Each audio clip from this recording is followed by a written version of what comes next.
Hey guys, it's MMOBomb here yet again for MMOBomb, and I just got a chance to check out Command and Conquer, the new free-to-play RTS from EA and Victory Games. Now, this presentation that they showed, there was some gameplay, but they really wanted to focus on sort of like the live element of it.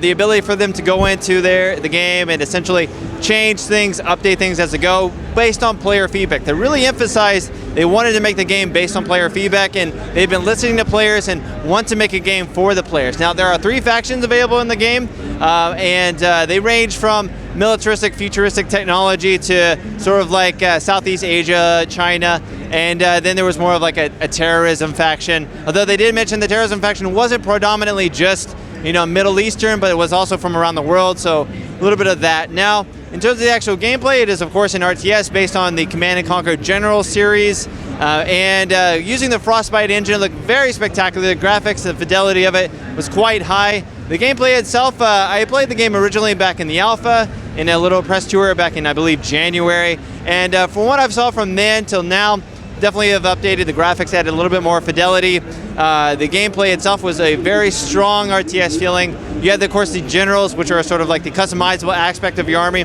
They have specific units to them, as well as specific powers that you gain or unlock as you play through the game that can sort of turn the tide of each individual battles. Garrison, of course, is the ability that you can put units inside buildings, which actually add a lot of strategic element, and I found that that was a key component. You really need to garrison units inside buildings in order for you to gain advantage and sort of hold key structural areas.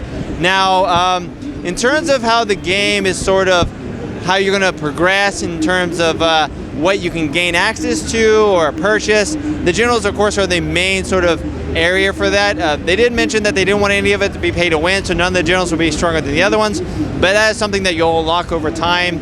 But they mentioned that there are multiple game modes for people to play, not just PvP, which is of course one of the main modes that players are going to participate in.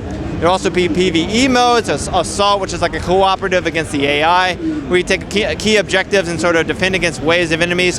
But they did mention PvP is sort of like the main focus, and they have an esports scene that they are developing behind it. Overall, I am tentative to see what they have in store for the future. There are still some things that I have questions about, concerns, but hopefully as the game nears its launch later this year, we'll be able to give you more information, of course, beta keys to come, beta, etc., and we'll see exactly how the game plays out. Until next time, guys, this is MMOBomb out. Later.